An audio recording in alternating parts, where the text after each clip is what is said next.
Every mission starts with a person, and every person has a story. Join us as we sit with leaders across East and Southern Africa to hear how defining moments planted them firmly in the purpose that drives them. This is Rooted, a podcast from the Leader Collective at Bloodwater. Hi, everyone, and welcome to Rooted. I am your host, Nadia Kist, and today we're honored to welcome a leader who has profoundly influenced the HIV sector, Jane Wathome, founder and executive director of Beacon of Hope Africa. Beacon of Hope, a faith-based non-government organization established in 2002 to address the HIV/AIDS pandemic among women and youth in underserved communities in Kenya. Her journey began in 1996 during her internship at Nairobi Chapel, leaving a vibrant corporate career to respond to a calling into the ministry.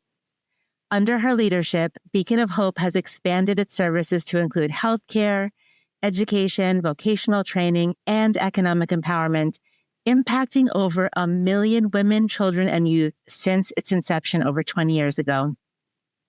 This is a testament to the relentless passion that fuels Jane's vision, which I have seen is contagious, because she is obsessed also in the best way with building other leaders. And in doing so, they too catch that relentlessness that sparks unbounded possibility to impact lives.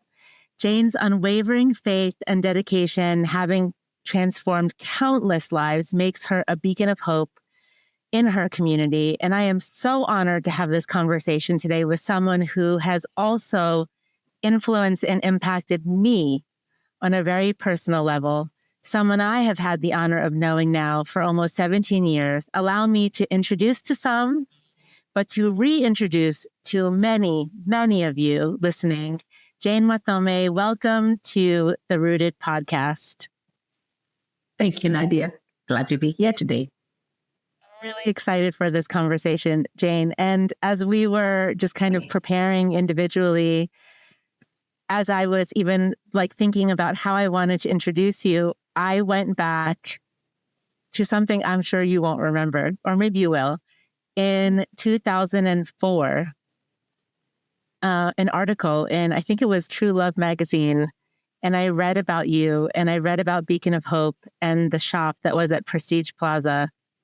At just starting out also as a young professional, also really called to the HIV response. Just your story, your passion, everything was so incredibly captivating. Little did I know that within 5 years from that article that I would personally know you and have the chance to work with you.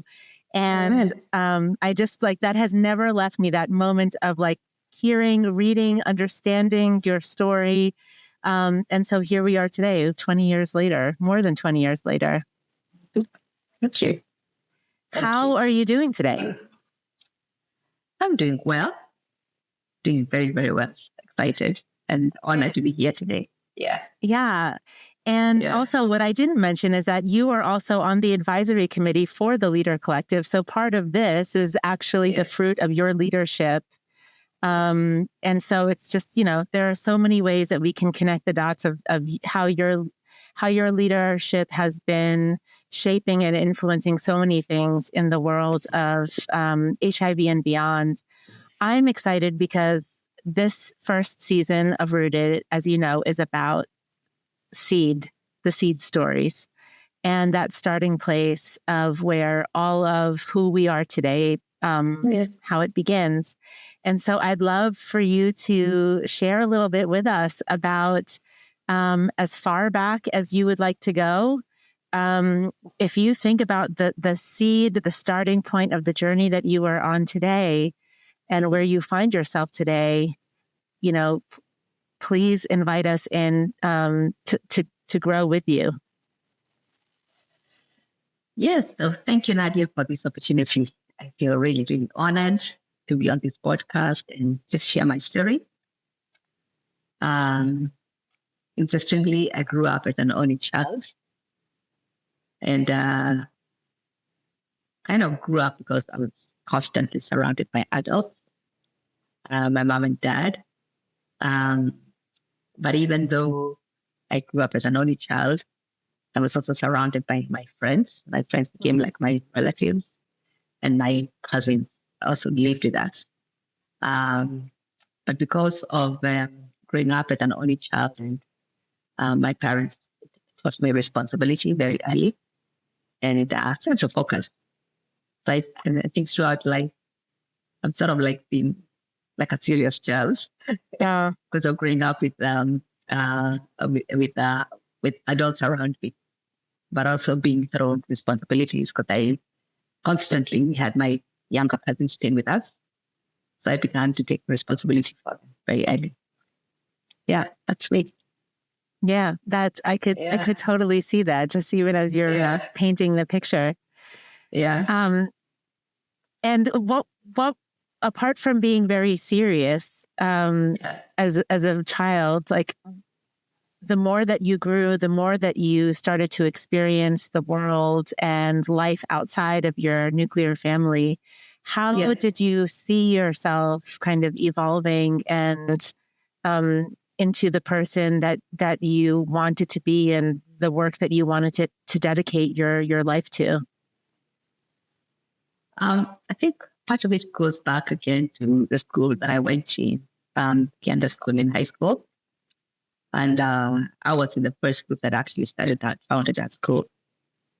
But the unique thing was that my teachers believed in my leadership ability.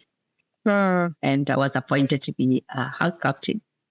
And I was like a reluctant leader. So every year I was resigning, and they would always tell me, "You need to get your own replacement." And I never could. So for 6 years, I was house captain for 6 years throughout my 6 years in high school. And when I look back, I realized that those were the people who began to see what I could not see in myself. They saw potential of leadership. And fast forward in 1990, I actually also, when I was in there, I go to university. And then my parents had taught me how to invest very early. Wow. So by the age of 18, I had an insurance policy. So I went to pay for my insurance policy. And this this gentleman who later on became my boss asked me, where do you work? I said, I don't work. I'm a student. I'm a university student. But because we became boom, I'd want to continue with my investment. And he said, interesting. Would like to give you an opportunity to work part-time. And I thought, really? Is it possible? Give me 2 weeks to think about it. So I went and thought about it, and then they trained me. And he is another person, I would say, who really, really contributed into the person I am today because they trained me. They were called American Life Insurance, I recall then, and trained me in confidence, in marketing, in sales, and I was able to also make a little income on the side when I was in the university.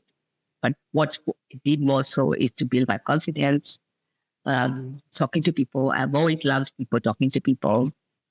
And then I think soon after that, soon after that, of course, I got married in 1999.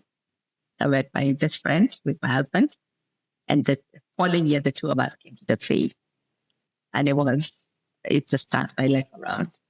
I left the corporate world, became my own mom. But again, my pastor then, he's now Bishop of Cameroon, and his wife saw our ability, my husband and I, our ability. We had such a passion for Jesus, wanted to serve Jesus. And I remember them looking at me. And I remember when I quit my job, the Lord asked me to spell his word. And I was going to spell his word. And I thought, okay, I was selling insurance very passionately, but selling his word. So my pastor asked me would want to be involved in the church, in hospitality, following up all the visitors who come to church on Sunday. And voila, I started taking the cards, and I would call every single visitor who would come to church every Sunday, meet up with them. But what was exciting for me is instead of selling insurance policy, I was selling Jesus. And I loved it. I loved seeing people listening to people's stories, sharing the love of Jesus. seeing families reconcile, and just connecting with them at that very personal level. And as from that, I really saw the church grew. So I would say again, my pastor also saw the leadership abilities and gave me an opportunity. So for me, it's been a journey of, I would say from high school, people think through me and saying what I can become, and them challenging them to come out of my shell, um, to take and be pushed into those responsible positions from my head teacher in high school, when I was working part-time in the university, and then in the church. So I would say those been the people who really influenced me. And I would say also my husband has played a big part in that, encouraging me when I want to pull back. He pushes me and tells me, no, you can do it. You can do it. And just creating those opportunities where he sees the potential in me and pushes me to become what I should be for God's glory. Yeah, I can also see how that has been a real model that you have held on to in the way that you have seen and spoken into the leaders that you built. And I'm curious, when you think back to those 3 to 4 people and experiences seeing and calling something out of you, was there a moment that you can remember when you believed it, or did you resist it? What was that like? I think once of it, I initially started, I would resist, as I shared. Yeah. And I was, when I was asked to be house captain, initially I thought, I can't. I would point to someone else, and then in church, I thought, how can I lead a ministry like that? Later on, I went to head the big, our women's ministry, which became a very big ministry, and I found that I enjoyed starting things, actually enjoyed building things. And I would say also my boss, who pushed me into the insurance industry, so all these people have seen things, but initially I resist, and even when I got involved in starting Beacon of Hope initially, the Lord spoke and sort of like ignored. I've heard his voice, I've journaled, spoke the shaman that's prophetically spoken into my life about how God is calling me to this ministry. And the message she got was, God is calling you out from where you are to a ministry of the unloved. And I laughed, that was so far away from the state I was in, and so when That's God a very me, Sarah response, by the way. Yeah. I would love that. Yeah, I laughed and I just ignored it. And 2 years after I responded. So I don't naturally respond to leadership, but there are people who see the potential in me and continue to nudge me to take on those opportunities that God opens. Yeah. So can we talk about then the moment when you finally came to the yes? I think the moment I came to the yes, especially for the work I do currently at Beacon, was when I went to Bible school. I served in the church. As I shared as volunteer in counseling ministry, hospital visitation, all these things, guiding women into discipleship. It became a very big discipleship ministry at the church. And that's what led me to go to Bible school so that I could be better trained to serve. But it's when I was there that I did a thesis on HIV and AIDS, and God sort of like convicted me and told me, I want you to go into the community and begin to implement this. Interestingly, when it came to that, I kind of did struggle. I just went, not even really knowing what I was going to do. I just went. But I think it's when I went into the homes and saw all the suffering and the pain, and I felt, this is why I was created. Well, I need to do something about it. I wasn't even leading. I was just doing what is naturally expected of me and listening to the voice. And I remember we had an encounter with God, and he asked me, the spirit. I was actually in my car, asking me, if I asked you to wash them, and carefully, would you do it? And I said, I would. And it created that opportunity for me to do in hospitals. And the after that, there was no turning back. I think there was just something that gripped me in a way that I had never experienced before. The hopelessness, the pain. And then I realized that this is actually why God had been preparing me for this all these years. And then affirmation from the very beginning. I never used to be very comfortable with public speaking. And I noticed so many visitors when I started the center in the little place that you came. And I said, you know what? I remember one time I had to be on media with family TV. And they told me, you cannot afford not to speak. You have to speak for us. God has called you to speak to us on our behalf.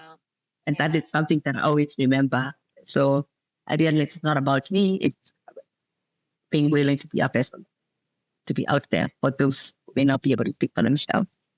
Yeah. But that's sort of like that. Knowing my purpose and being very clear about it. This insight changed everything for me. Yeah. Yeah.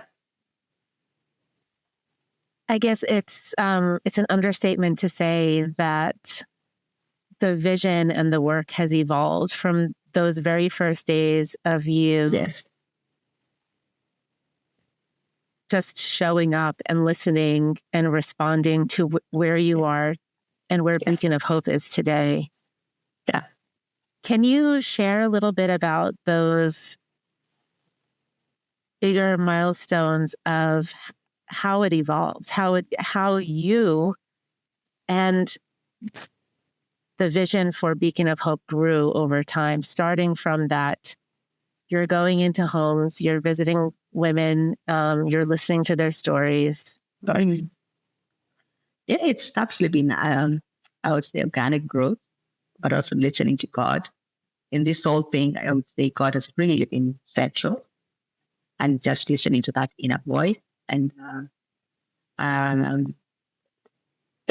then learning that it's not about me, it's about His people, and a reassurance that He is such a big God, and all He wants us to do is to walk in obedience.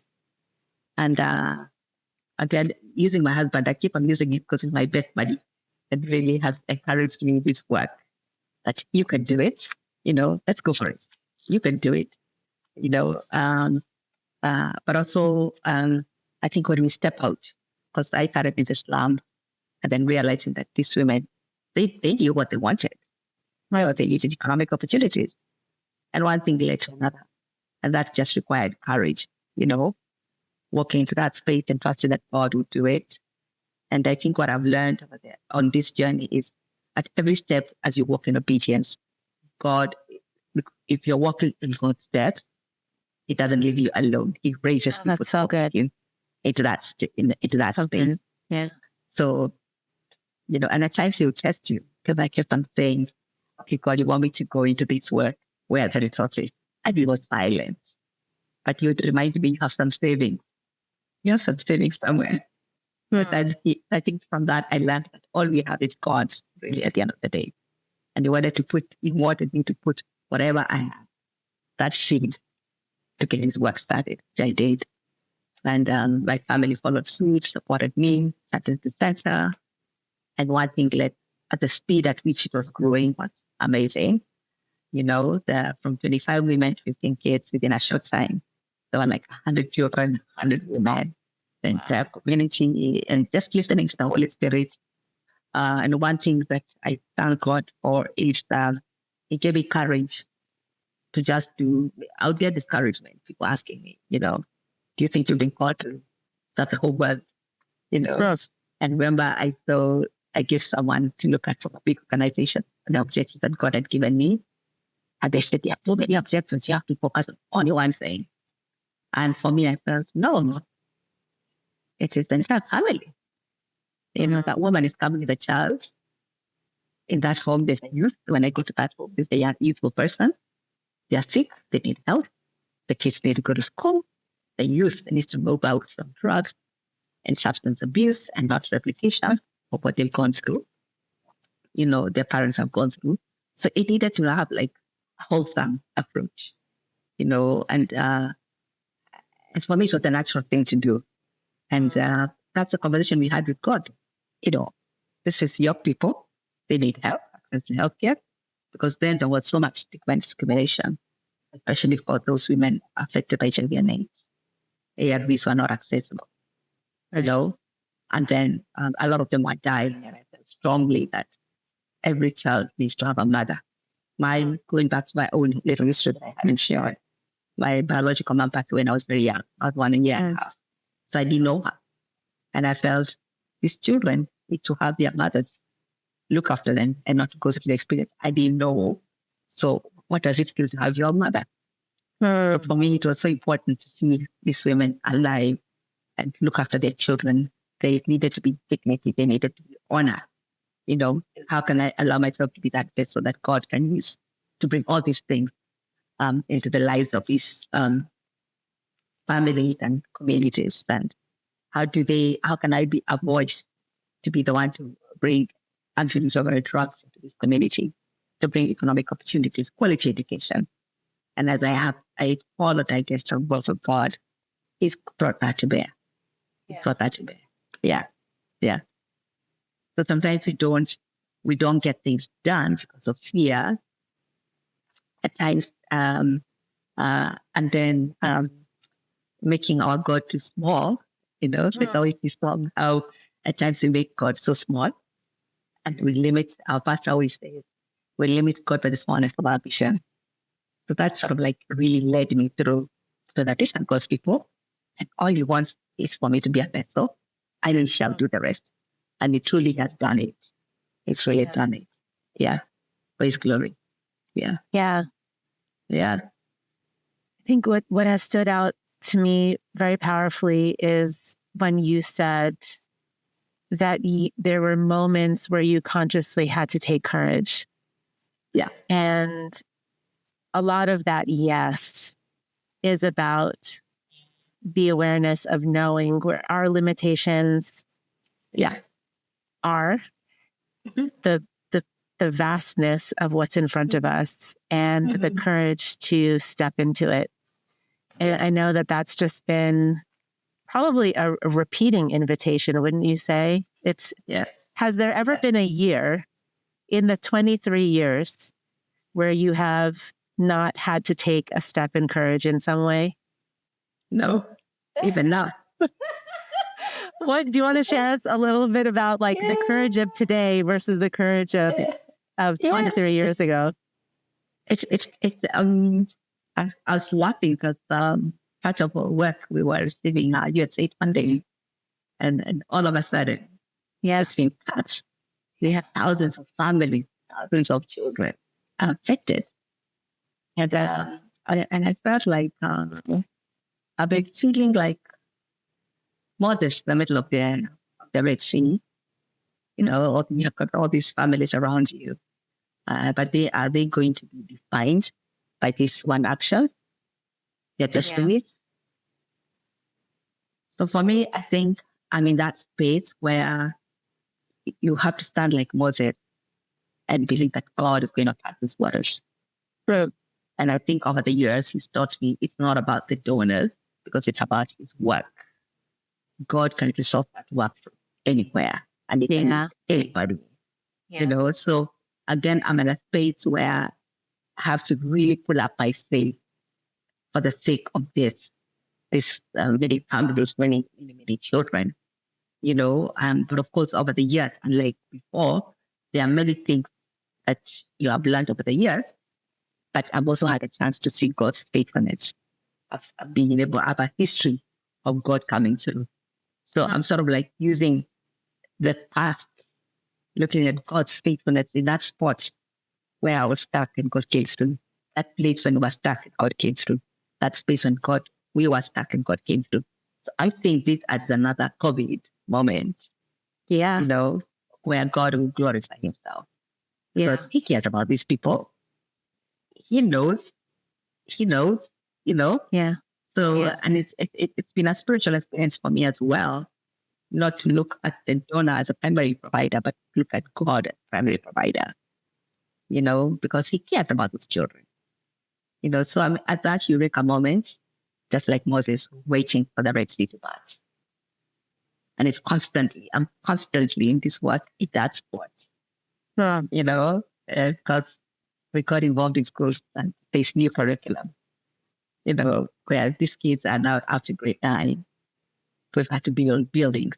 God enabled us to class as junior secondary school in 7 months, you know, and then now the parents are looking at me and they're saying, the senior school that is needed for 10, 11, and 12, because it's a new curriculum and there are not many schools doing it. So I'm just, working with it with God and saying, it can be done. It can be done. I'm thinking of all this work we're doing in the community through the support of the say, thousands of children. And it's, again, those ones, they're telling them it shall be well. The same God who parted the water many, many, many times will do the same. Who can use higher things? I don't know. But I remain fully persuaded that he who began a good work in us will bring it to completion. Yeah. He never left. Yeah. He never leaves things hanging. And one of the things that I've learned is to keep our eyes focused on Jesus. Because it's all about him. Yeah. And not to get caught up in who is finding what, who is what. We never saw this coming. This is Sure. So it's been an awakening, but I'm also calling it a spiritual experience where God is consistently coming back and saying, my eyes, your eyes, you and the community and the institution should continue to provide for me, because he changes not. It's the only constant. But man will change. Organizations will change. But the God who cared about those most vulnerable, most marginalized, most downtrodden, he remains. He remains faithful. Yeah. Yes. Yeah. Yeah. The work began before you had the resource, and it will continue irrespective of the circumstances that changed that. Yeah. I love that. Yeah. What are you most excited about when you think about now? You've kind of shared the moment that you're currently navigating is also an opportunity for you to stand in faith with an expectant heart. That's what I've heard you say. Yeah. So what are you excited about when you think about what is coming up ahead or what is next? If you were to look forward, I'm not really excited because I'm waiting to see what God is going to do. Yeah. That moment where your hands are open, your spirit is open, but God will do something. He's always done it. We're in a space of and listening to him. I think it's really listening to him. At this stage, I'm also very much thinking about legacy. How does God see we can move into the future, whether I was there or not? How does that picture look like? So that's a future that I'm really, really listening to and being very intentional in shaping the legacy and the future of Beacon Hope, and developing leaders, mentoring others. I'm very, very passionate about mentoring others to do this work within their communities. The Beacon of Hope doesn't need to go to every community in the world, but the model I follow is Jesus. Look at Jesus. He began his ministry at the age of 30, and by the age of 33, he was done. And he told his disciples, "It's done. I'm going." And he didn't want to spirit, but you are doing enough to do this work, To go to the ends of the world, And look at the church today. It's the biggest corporation conglomerate in the world. So that's my inspiration, that I'll be intentional in mentoring the team I have, but also other people in other communities that feel they want to be mentored, inspired to begin to do the work, the same vision I have within their own community. Because then that way, the work that God has called us to uplift the marginalized, the oppressed in the world can be multiplied and escalated. So what I've been saying is I've learned a lot from other people. God has invested in me so much.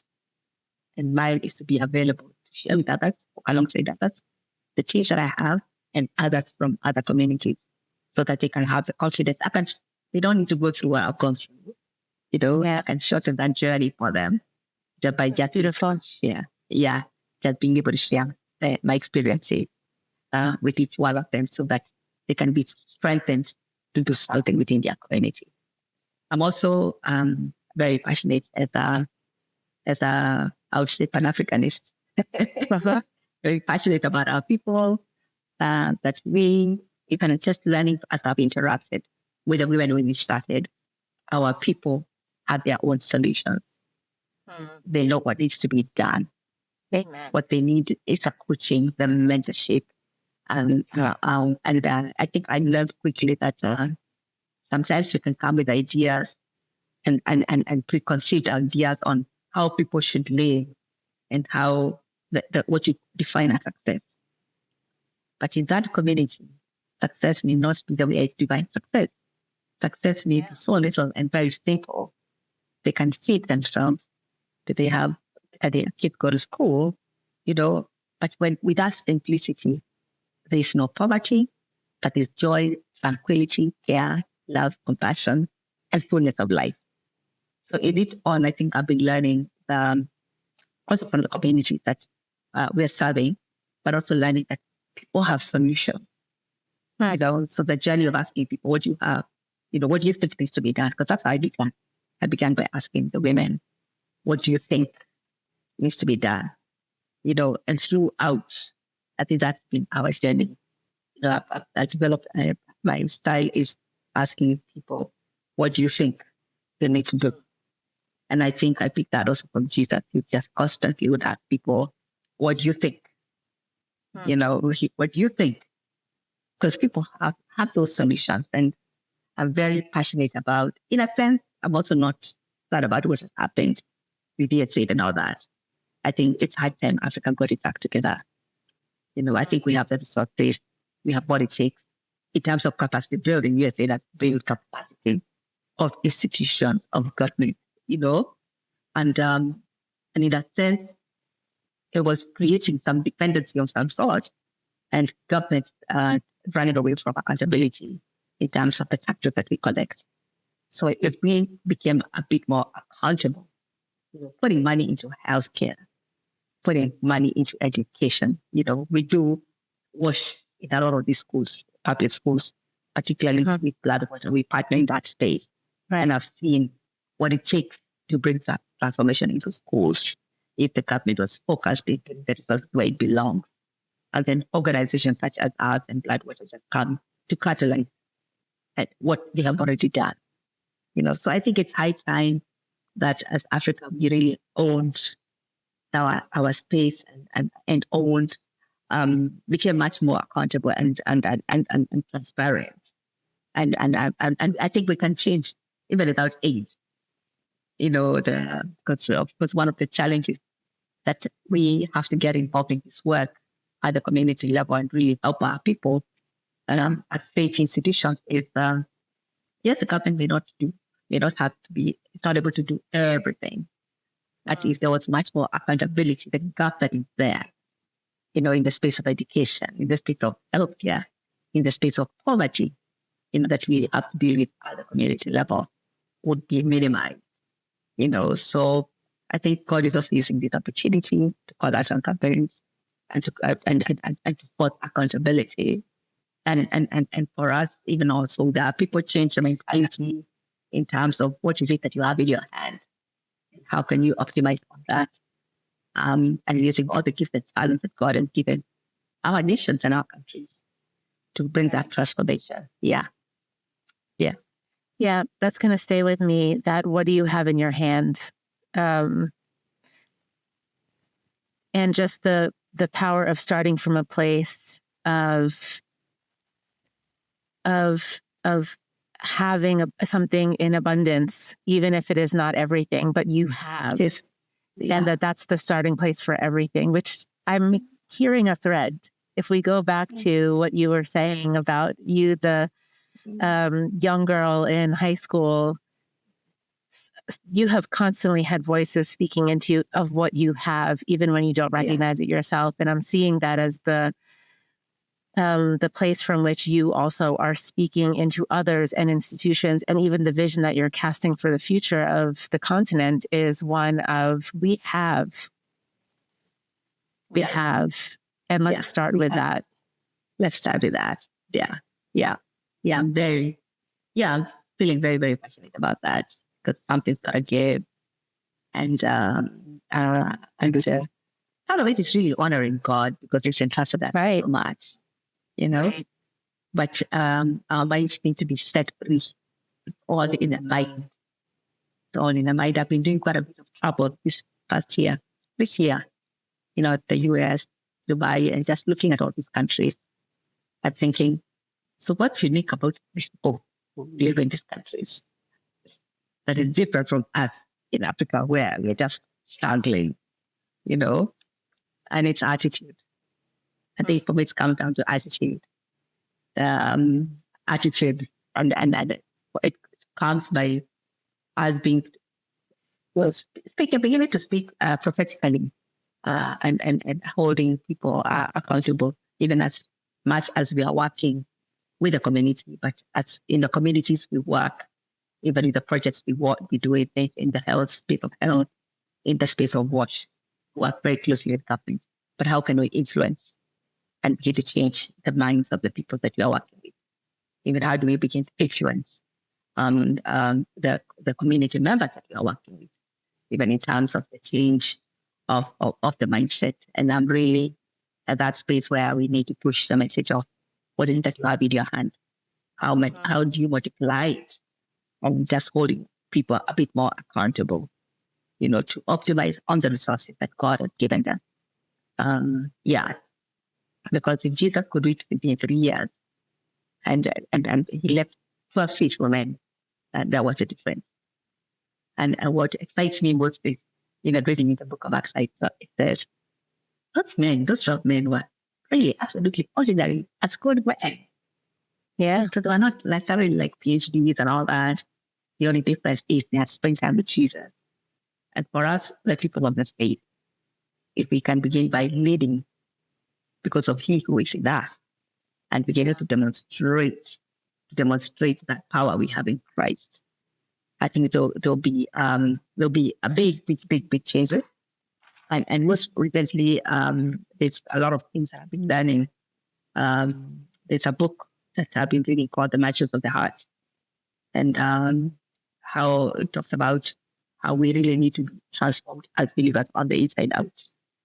There's a lot of interception that happens we need to look deep into.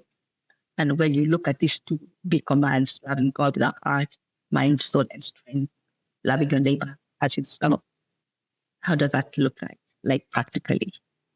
Loving God with all your heart and mind and soul is being sold out to Jesus completely, and then walking in His steps. And then loving your neighbor as yourself is moving away from a massive for yourself and not thinking about your neighbor. I know it's your neighbor. In our context in Africa, some of the people who are marginalized, we have a responsibility to them. How do we restore dignity in your neighbor? It's also how you do, how you serve the space where God has put you. So I've really been thinking through that, and we've been going through a series of that in the church. And then the other book that has really inspired me is John Maxwell and his disciple in terms of the leadership style of as a believer.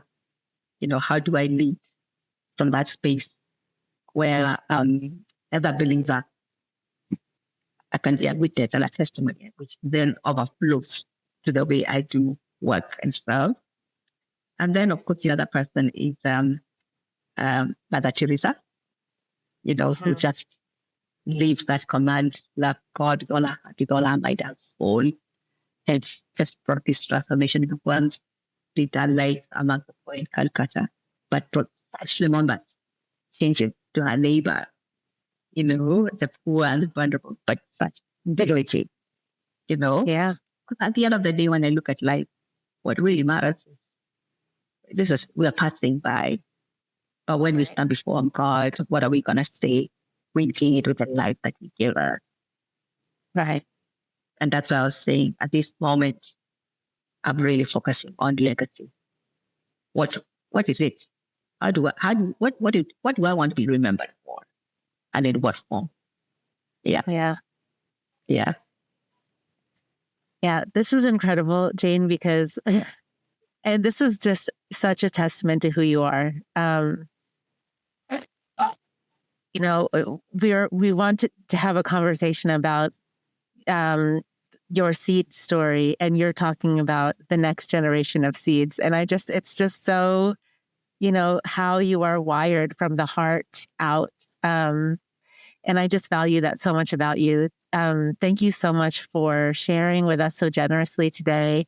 I think the things that I will leave with is how everything begins from a place of surrender, just stepping into a yes moment, being willing to be courageous, even if you don't know the next two steps ahead of you, but trusting and believing that the one who called you will equip you and will provide for you. And I heard you also say the power of partnerships and the people who have spoken into your life, and you speaking into the lives of everyone around you and listening to the women who you were serving, who are the ones that came with the solutions to the issues that they were navigating, and how that has multiplied just out of the faithfulness of your yes. And I'm so inspired.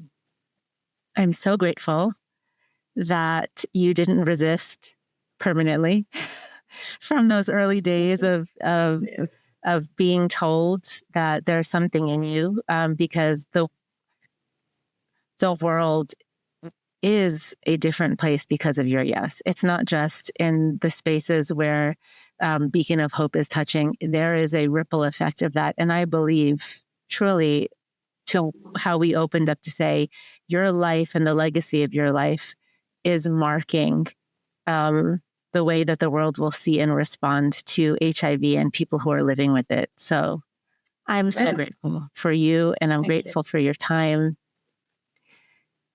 Just before we close, how can we stay connected with you and the work of Beacon of Hope? If you can tell us a little bit about where we can find. Yes, you can find the work of Beacon of Hope on Twitter, Facebook, Instagram, and YouTube. We post a lot by Beacon of Hope. Yeah. I will make sure to link everything in the notes for this episode. I'm so grateful. Thank you so much for your time today. Is there any kind of parting words or final thoughts to share before we close? I think mine is to thank you for the opportunity to just share my heart. And I think each one of us needs to think about legacy. What are we living behind? Yeah. In this life, in town. Just learn to and embrace the life purpose. Yeah. And I certainly will be thinking about that for long after this conversation. So thank you. And thank you to everyone for listening today. Until next time, see you soon.